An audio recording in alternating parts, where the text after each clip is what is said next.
안녕하세요. 저는 40대 후반의 여성입니다. 제게 작년에 정말 악몽 같기도 믿기도 힘든 일이 벌어지게 되었어요. 그 이야기를 한번 해보려고 이렇게 익명으로 사연을 보내게 되었습니다. 결혼 생활 20년 차로 전업주부로 살아온 지도 어느새 벌써 15년이나 흘렀네요. 저는 남편을 선을 보다 만나게 되었습니다. 당시 제 아버지께서 교단에 서 계셨어요. 그래서 그런지 동료 교수들이 선을 많이 주선해 주었죠. 그렇게 만난 게 바로 지금 현재 남편이었습니다. 저희 집이 꽤 유복한 집안이라 저는 많은 공부를 할 수 있었고, 그래서 제 꿈을 이룰 수 있었어요. 제 꿈은 발레리나였거든요. 어린 시절 부모님을 따라갔던 해외여행에서 보게 된 발레 공연은 어렸던 제게 커다란 꿈을 가질 수 있게 해주었죠. 그 이후로 정말 발레에 빠져 살았습니다. 제게 있어 발레란 정말 목숨과도 같고 제 정체성이라고 해도 과언이 아닐 정도였어요. 커다란 무대 위에 서서 공연을 하면 사람들이 무대가 끝난 후 기립박수를 쳐주었는데 그게 그렇게나 저를 흥분시켰습니다. 저는 그렇게 결혼 정년기가 될 때까지 꿈을 펼치느라 남자를 만나지 않았어요. 중간중간 연애는 종종 했습니다. 하지만 그 당시 만났었던 남자들 모두가 제게 결혼을 얘기했었죠. 저는 결혼을 함으로써 제가 하고 있는 일을 그만두고 싶지가 않았어요. 그리고 출산 또한 마찬가지였어요. 발레리나로서 몸이 망가지고 싶지 않았거든요. 저도 제가 만났던 남자들에게 이기적이었다는 생각이 들지만 당시에 저는 제 꿈이 무엇보다 소중했습니다. 하지만 제 나이가 20대 후반을 향하면 향할수록 부모님의 결혼 압박은 심해졌고 그런 부모님의 마음을 달래드리기 위해 나간 선자리였어요. 그때 남편을 만났죠. 자리만 지키고 시간만 때우기 위해 나갔던 선자리였습니다. 하지만 생각보다 그와 시간을 보내는 게 재미있더군요. 저는 제게 다음을 기약하는 말을 하는 남편에게 솔직하게 말했습니다. 저는 스스로 지금 제 발레 인생이 전성기라고 느끼고 있어서 은퇴할 생각도 없고 결혼을 해서 아이를 출산하는 것조차 제 발레 인생에 치명적이며 그 모든 것을 감수할 정도로 결혼에 목매고 있지 않다고 말이에요. 남편은 그런 말을 내뱉는 제게 오히려 이해한다고 말을 해주더군요. 그런 반응은 난생 처음 봤어요. 저는 이런 제 생각을 이해하신다고요? 라고 되물었습니다. 남편도 저처럼 꿈이 있는 사람이었다고 했어요. 저보다 좀 더 유복한 집안에서 태어난 남편은 꿈이 있었지만 부모님의 사업을 물려받아야 했기에 강제로 꿈을 포기해야 한다고 했죠. 그래서 제 마음을 잘 이해할 수 있다며 제게 아이의 출산 또는 결혼을 종용하지 않겠다고, 그러니 좀 더 만나보자 제안을 하더라고요. 저와 너무 잘 맞는 것 같다고 하면서 말이에요.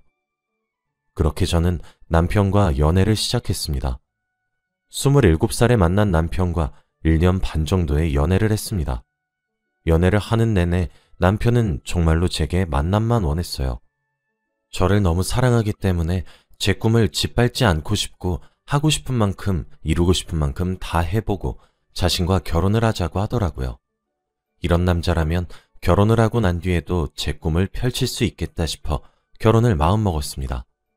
그렇게 저는 30살을 코앞에 둔 29살의 나이에 남편과 결혼을 했습니다. 남편은 생각보다 이르게 결혼을 결심한 저를 너무 좋아했어요. 물론 남편은 결혼을 한 이후에도 제 발레리나의 생명을 존중해 주었습니다. 남편은 저보다 나이가 8살이 많았기 때문에 시댁에서 임신 강요가 정말 심했었는데 그런 것들도 남편이 전부 다 막아주더라고요.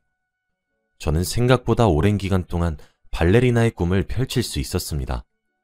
결혼 이후에도 남편과는 철저한 계획으로 아이를 가지지 않기도 했죠. 하지만 시간이 지날수록 제 꿈도 소중하지만 항상 제 편에 서주는 남편과 안락하고 화목한 가정을 꾸리고 싶다는 생각이 점점 커져갔어요. 변함없고 일편단심으로 저만 바라봐주는 남편을 결혼 이후 더 사랑하게 되었거든요. 결혼 후 몇 년 뒤, 결국 저는 발레리나의 꿈을 이룰 만큼 이뤘고 이젠 제2의 꿈을 이루기 위해 은퇴를 했습니다. 그렇게 평생 신었던 발레 슈즈를 벗고 앞치마를 새로 매기 시작했죠. 평생 발레만 바라봤던 저라 대부분의 집안일은 도우미 아주머니가 해주셨지만 남편의 식사만큼은 제가 차렸습니다. 저희 부부의 금슬이 워낙 좋아서 그런지 임신 또한 순조로웠죠. 전업주부로 살기 시작하면서 거의 곧바로 임신에 성공했고 제겐 딸아이가 둘이나 생겼어요. 시댁과 친정에서도 너무 좋아하셨죠. 둘째가 내년에 입학을 하고 첫째는 중학생입니다. 제 첫 번째 꿈이었던 발레리나의 꿈도 무척 성공적으로 이룰 수 있게 되었고 제 두 번째 꿈이 되어버린 화목하고 안락한 가정도 무척 성공적으로 이뤘다. 그렇게 생각을 하고 있었어요. 작년에 저희 집을 찾은 어떤 남자만 아니었다면 말이죠. 동남아인처럼 보였지만 오리지널 동남아가 아닌 한국인과 섞인 듯한 애매한 얼굴과 어눌하지만 유창한 한국어 발음을 가지고 있었습니다. 다짜고짜 저희 집에 들이닥친 그 남자는 자신이 남편의 아이라고 주장하더군요. 무슨 소리인가 싶어서 내쫓으려다가도 얼굴 하나하나 뜯어보니 남자의 얼굴에 제 남편의 얼굴이 조금 있긴 하더군요. 기가 막혔습니다. 하지만 이미 제 눈앞에 믿기지 않은 현실이 펼쳐진 상황이었고 집안으로 들였어요. 다행히 평일이라 아이들은 학교에 가고 없었죠. 천만 다행이었습니다. 도우미 아주머니께 급히 아이들을 하교시키고 친정으로 데려다주면 오늘 일을 하지 않아도 된다고 부탁했고 남자를 거실에 앉혔습니다.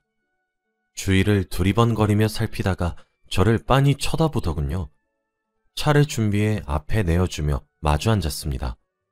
이야기해볼 필요가 있다는 생각이 본능적으로 들더라고요. 그런 제 모습에 그 남자도 어떤 상황인지 머리를 굴리더니 이내 허름한 가방에서 서류 봉투를 꺼내더군요. 그러면서 제게 설명했어요. 자신은 아빠를 만나러 왔다고 말이죠. 지금 성년의 나이가 된 그 남자는 필리핀에서 왔다고 했습니다. 어머니가 병으로 돌아가셨고 그 때문에 장례를 치르고 유품을 정리하다가 남편의 존재를 알게 되었다고 하더군요. 남편의 아들이라 주장하는 그 아이가 내민 서류 봉투에는 그 아이의 모친으로 추정되는 여자와 제 남편이 메일을 주고받은 내용들과 돌아가신 모친이 그 아이와 찍은 사진을 주기적으로 보낸 증거들이었습니다. 남편으로 추정되는 쪽의 메일 주소를 보니 제가 알고 있었던 남편의 자주 쓰는 메일 주소가 아니더군요. 눈앞이 어지러웠습니다. 믿기지가 않았고 심장 뛰는 소리가 귓가에 들리는 듯 했어요. 제가 휘청거리자 그 아이는 되려 저를 부축해 주었습니다. 그러면서 제게 말하더군요. 아빠가 가정을 꾸리고 있을 줄 몰랐다고 말이에요. 자신의 조부모님은 다 돌아가셔서 남은 가족은 엄마 하나였는데 그런 엄마도 병에 걸려 돌아가셔서 이젠 혼자가 되었다고, 그래서 아빠를 만나러 왔다고 말을 하며 제게 뒤죽박죽으로 설명을 하는데 그 모습에 남편이 보이더군요. 친자검사를 해봐야 알겠지만 본능적으로 느껴졌습니다. 남편의 아이란 사실이 말이죠. TV에서 봤던 동남아 여자와 한국 남자 사이에서 태어난 아이들의 실태를 알려주는 방송이나 기사를 보면서 혀를 쯧쯧 차고 그렇게 낳아진 아이들이 불쌍하고 책임을 회피하는 남자들이 너무 이기적이라 욕을 했었는데 제가 그 당사자가 되었더군요. 너무 괴로웠습니다. 냉수를 계속 들이키며 진정하려고 애쓴 사이 저녁이 되었더군요. 그때 마침 남편이 귀가했습니다. 여전히 다정한 말투로 저를 부르는 남편의 모습에 분노가 치밀어 올랐어요. 막상 그 아이의 설명을 들을 때는 생각보다 차분할 수 있었는데 말이죠. 남편이 현관을 지나 거실로 오자마자 저는 근처에 있는 유리 화분을 남편에게 던졌어요. 남편은 갑자기 자신에게 날라와 깨진 유리 조각들을 보며 얼어붙었더군요. 제게 뭐라고 얘기를 하려던 남편은 제 근처에 앉아있는 남자를 보더니 입을 떡 벌렸습니다. 남편의 반응으로 저는 확신할 수 있었어요. 남편은 이 아이의 존재를 미리 알고 있었던 사실을 말이죠. 그러니 제게 화를 내기보다 자신의 말을 들어달라고 모두 설명할 수 있단 말을 짓거릴 수 있었던 거겠죠. 일단 저는 그 아이에게 지갑에 있는 모든 현금을 다 주며 내일 다시 오라고, 오늘은 밖에서 자달라고 부탁을 했고 그 아이는 알겠다며 돈을 받고 집을 나갔습니다. 그날 밤 남편의 설명은 참 기가 막혔어요. 20년도 더 된 일이라더군요. 저를 만나기 훨씬 전의 일이었다고 해요. 부모님의 사업을 물려받기 위해 필리핀을 가서 현장을 배워야만 했다고 했습니다. 그렇게 20대 초중반의 나이에 필리핀에서 머물렀던 기간은 3년이었고 그 시절 만났던 여자라고 말을 하더군요. 철없었던 나이에 저질렀던 실수라고 변명을 하면서 말이죠. 자신은 가벼운 마음으로 여자를 만났다고 합니다. 3년이 지나서도 종종 그 여자와 메일을 주고받기도 했고 출장을 갔을 때 한 번씩 만나기도 했대요. 그러다가 덜컥 아이가 생겼다고 하더군요. 남편은 아이를 떠나보내길 바랬지만 필리핀에서는 중절이 불법이었고 시기를 놓친 탓에 아이를 출산할 수밖에 없었다고 했죠.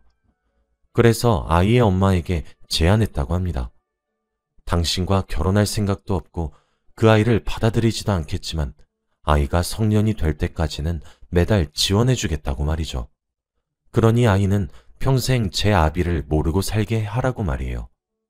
형편이 어려웠던 그 여잔 남편의 제안을 받아들였더군요.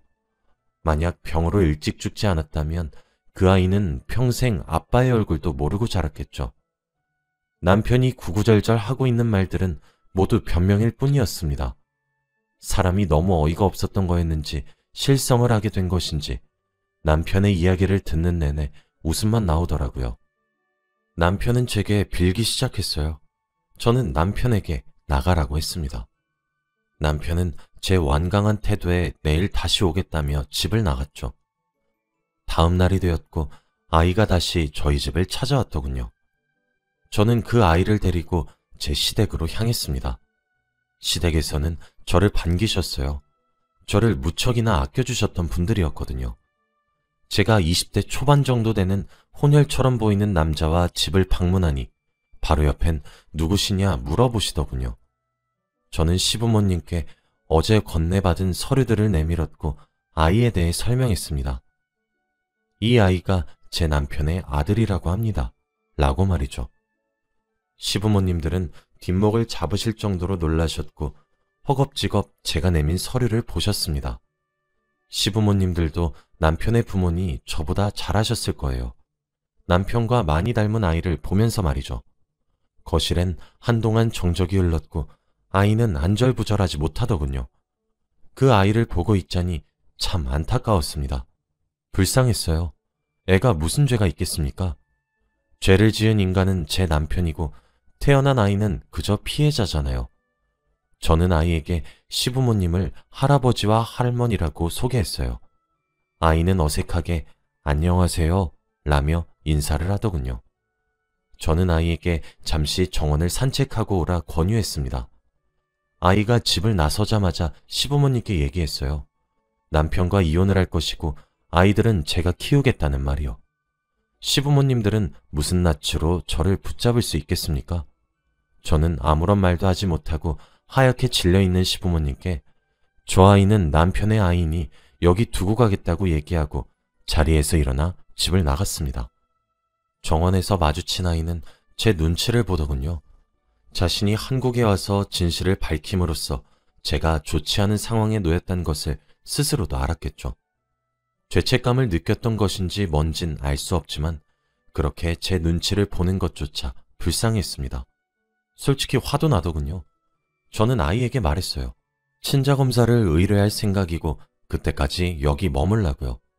그리고 만약 내 남편의 친자로 밝혀진다면 난 너를 거둘 수 없기에 이혼을 하겠다고 말했습니다. 아이는 아무런 대꾸도 없었고 저는 그런 아이를 지나쳐 나갔습니다. 집에 돌아오니 남편은 회사에 출근도 하지 않은 상태로 저를 기다리고 있더군요. 그 사이 시댁에 전화를 한 것인지 남편은 제게 매달리기 시작했습니다. 그제서야 눈물이 뚝뚝 흐르더군요. 남편이 원망스러웠습니다. 그래요. 남편이 아이의 생계와 성년이 될 때까지의 넉넉한 양육비를 매달 보내가며 최소한의 책임이라도 진 것은 그나마 나았습니다. 최소한 악마와 다름없는 비인간적인 놈이 아니란 생각이에요. 그런데 이 악몽 같은 일을 어떻게 매듭짓나요? 제 친정엔 어떻게 말을 하고 갑작스레 아빠와 헤어지게 될 제 딸아이들에겐 무어라 설명을 해야 되는 걸까요? 너무나도 원망스럽더군요. 그동안 믿었고 존경했던 남편의 실체와 민낯이 이렇게 끔찍한 것인가 싶었습니다. 심지어 아이가 있다는 사실까지 숨기고 저와 결혼을 했으니 사기 결혼과도 다름없겠죠. 그렇게 저를 잡는 남편을 뿌리치고 집을 나왔고 친정으로 향했습니다. 친정에선 갑자기 딸아이들을 맡긴 일에 대해 물어보시더군요. 아이들이 할머니와 할아버지를 그리워해서 그랬다고 얼머부릴 수밖에 없었어요. 그렇게 친정에 지내고 있으니 그 아이와 남편의 친자검사 결과가 나왔더군요. 물론 결과지엔 남편과의 친자관계가 성립한다는 문구가 적혀 있었습니다. 그 이후 남편과 시댁으로부터 미칠 듯이 연락이 왔어요. 이혼은 참아주면 안 되겠냐. 아이는 2번 다시 제 눈앞에 띄지 않게 할 테니 손녀들을 위해서 이번 한 번만 넘어가주면 안 되겠냐. 아들을 잘못 키워서 너무 미안하다며 시댁에서 저를 붙잡았고 자신이 전부 잘못했으니 제발 얼굴 좀 보여달라며 남편은 애걸복걸했죠. 제 심정도 억장이 무너지는 듯 했습니다. 아무것도 모르고 행복하게 살다 이게 무슨 봉변인가 싶었고요. 어디서부터 잘못된 것인지 알 수도 없었습니다. 이혼을 하는 게 머리로는 맞다고 생각이 들어도 막상 딸아이들의 웃는 얼굴을 보면 그게 정말 맞는 건가 싶었어요. 친정에 어떻게 알려야 하는지도 모르겠고요. 제게도 혼란스러운 일이었습니다. 일단 이혼에 대한 합의를 해야 했기에 남편을 만나야 했습니다. 남편을 만나러 간 곳에는 시부모님도 함께 나와 계시더군요. 저를 예뻐하셨던 어른들을 마주하니 참 제 마음도 많이 힘들었어요. 자리에 앉았고 남편은 미안하다며 훌쩍거렸고 그 소리 외엔 저희 사이엔 길다란 정적이 흘렀습니다. 그렇게 시작된 대화는 꽤 오랜 시간 나누게 되었어요. 대화의 결론은 남편 명의의 재산을 제게 옮겨주는 것이었고 그 외에도 시댁에서 따로 제 명의로 재산을 변경해 주신다는 거였습니다. 이런 식으로 보상을 해줄 테니 이혼만은 참아주면 안 되겠냐, 손녀들을 생각해주면 안 되겠냐고 말이에요. 자신들이 이런 식으로밖에 행동하지 못해 면목이 없다 하시며 돈으로라도 보상을 하겠다고 하시더군요. 남편을 뚫어져라 쳐다보니 남편도 시댁과 똑같은 소리를 했습니다. 남편은 제게 속여서 미안하지만 이것 외에는 정말 속인 것이 없다고, 저를 너무 사랑했고 놓치고 싶지 않았다고, 자신은 없는 자식이라 여기며 살았다고 하지만 자신의 피를 이었다기에 책임은 져야 될 것 같아 사랑을 줄 순 없지만 양육에 기반되는 지원은 해왔던 것이라고, 이렇게 저와 헤어지기 싫다며 저를 붙잡더군요. 현실적으로 그 아이는 어떻게 할 거냐고 하니 자신의 호적에는 절대 올리지 않겠다고 했습니다.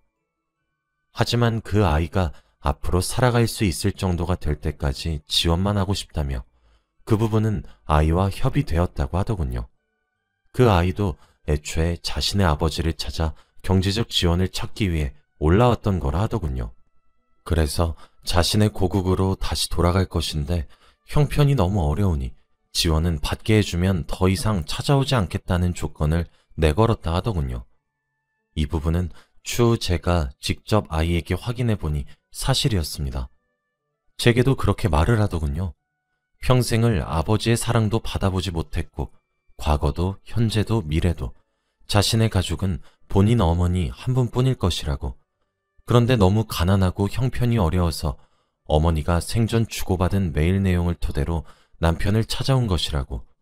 자신도 가정을 꾸렸다는 사실을 몰랐고 경제적 지원만 받으려고 온 것이라며 제게 이런 상황을 겪게 해서 죄송하다고 사과를 하더군요. 자기도 이렇게 아버지의 얼굴을 보고 싶지 않았다고. 평생 제대로 한번 안아주지 않은 사람 얼굴이 뭐가 그렇게 보고 싶겠냐고 하더군요. 하지만 가난이 주는 고통이 어마어마해서 어쩔 수가 없었고 아버지의 경제적 지원을 바탕으로 안정적인 수입이 생긴다면 본인도 연을 끊고 살 것이고 2번 다시 한국으로 돌아오지 않기로 합의했다고 했습니다. 저도 그 아이의 인생도 불쌍하죠. 그 이후로 아이는 실제로 몇 달 뒤에 본인 나라로 돌아갔습니다. 그리고 저는 남편과 이혼을 하지 않았어요. 이 지옥 같은 일을 저만 겪어내는 것도 힘들었는데 무엇보다 제 아이들이 알게 되는 것이 두려웠거든요. 가뜩이나 사춘기를 겪고 있는 아이들에게 악영향을 끼쳤으면 끼쳤지 좋은 영향을 끼치진 않겠더군요. 남편과는 각서를 썼고 그 각서는 시부모님들의 도장과 변호사의 공증을 받았습니다. 각서 내용은 앞으로 미래에 이처럼 또 다른 아이의 존재가 나타난다거나 다른 사람과 사랑을 나눴던 사실이 발각될 시 조용히 이혼을 진행할 것이고 그 모든 과정을 제게 맡긴다는 내용이었어요. 시댁에서도 그저 제게 고맙다며 본인들 명의이신 상가를 제 명의로 돌려주었고 저희가 살고 있는 집과 차, 건물 등등 모두 제 명의로 돌렸습니다. 남편은 추후 이혼을 하게 되면 빈털터리가 되니 두 번 다시 바람을 피지 못하겠죠. 아이들을 위해 이혼을 참은 것도 사실이지만 저는 이 같은 상황에서도 남편을 참 믿고 있더군요. 여러분들이 들으면 제가 한심할지도 모르겠습니다. 하지만 제가 20년이 넘는 시간 동안 봐온 남편의 모습은 일관된 모습이었고 제겐 다정한 남편, 아이들에겐 자상한 아버지였어요. 열심히 일구어낸 제 가정을 깨는 것도 제겐 참 두려운 선택이었습니다. 평생을 함께할 것이란 사람에게 이런 과거가 있었다는 사실이 참 아직도 믿기지 않고 가슴에 멍이 든 것 마냥 여전히 힘이 들어요. 제가 이혼을 하지 않고 제 가정을 지켰다는 선택을 한 것을 나중에 후회를 할지도 모르겠습니다. 하지만 아이들에게 아버지의 자리를 뺏을 수도 진실을 얘기할 수도 없었고 무엇보다 제가 혼자 살아갈 용기가 없어서 가슴에 묻는 선택을 했어요. 지금까지 남편은 쥐 죽은 듯 지내고 있고 평소에도 제게 충실했던 남편이었지만 지금은 더욱 충실하게 행동하네요. 남편을 한 번 더 믿어보려고 노력해보려고 합니다. 제 긴 이야기는 여기까지입니다. 제가 내린 결정이 어쩌면 여러분들을 조금 답답하게 만들었을지도 모르겠어요. 하지만 제 딴엔 정말 많은 고민 끝에 내린 결정이랍니다. 얼굴도 모르는 여러분들이지만 응원을 받고 싶네요. 제 이야기를 들어주셔서 감사하고 항상 건강 조심하시길 바라며 글을 마치겠습니다. 감사합니다.